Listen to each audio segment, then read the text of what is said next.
Hello, everyone. Arctic here, and welcome to 10 Facts about Heavenly Sword. Heavenly Sword was released September 12th, 2007 in the US for the PlayStation 3, and was actually the very first PlayStation 3 game I played, followed immediately up by MotorStorm.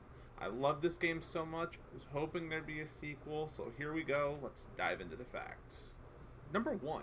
Heavenly Sword at one point was actually intended to be on the Xbox, and was originally had an early build running on the Xbox 360 prototype. But the title was picked up by Sony and thus moved over to PS3. Number 2, Andy Serkis. Andy Serkis, who did the motion cap for Gollum, also did the motion cap and voice, well, he did the voice for Gollum too, but did the motion cap and voice for King Bohan, the villain of the game.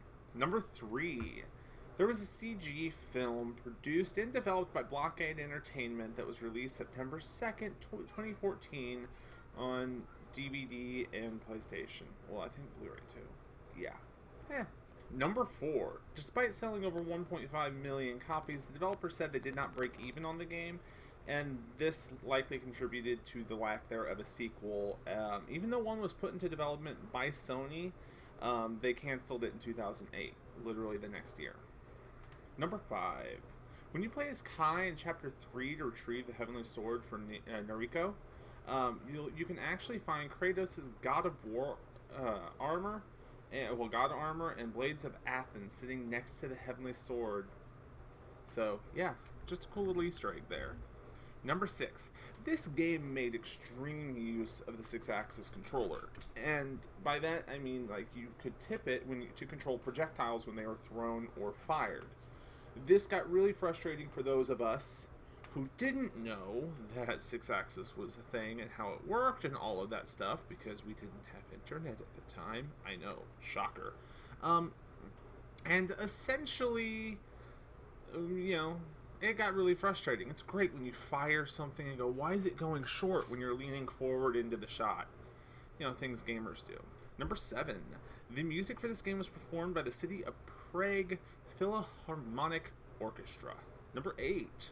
The dialogue for this game takes 10 gigabytes of data, probably part of the reason why being on Blu-ray was a good thing, because it had 3.5 hours of music and over 4,500 lines of dialogue, voiceover work, and other languages and stuff. Number 9. The voice actress for Nariko, the main character, she was voiced by Anna Torv, who you may know from The Fringe. Number 10. There was a 2D animated series that came out prior to the game, even though only 2 episodes came out on the disc with the game. It was 5 episodes long, and it was produced in everything using Adobe Photoshop, After Effects, and Flash. That amuses the living daylights out of me because that's all stuff I have at my disposal right now. But anyways, thank you all for watching this. If you liked it, go ahead and hit that like button. This is one of my favorite PlayStation games, especially a favorite one on PS3.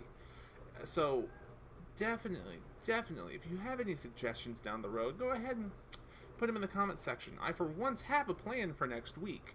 I'll give you a hint. I'm covering a developer next week, not a game. But anyways, if you're new here, go ahead and hit that subscribe button. As always, you guys have fun. I will see you later. Bye, guys.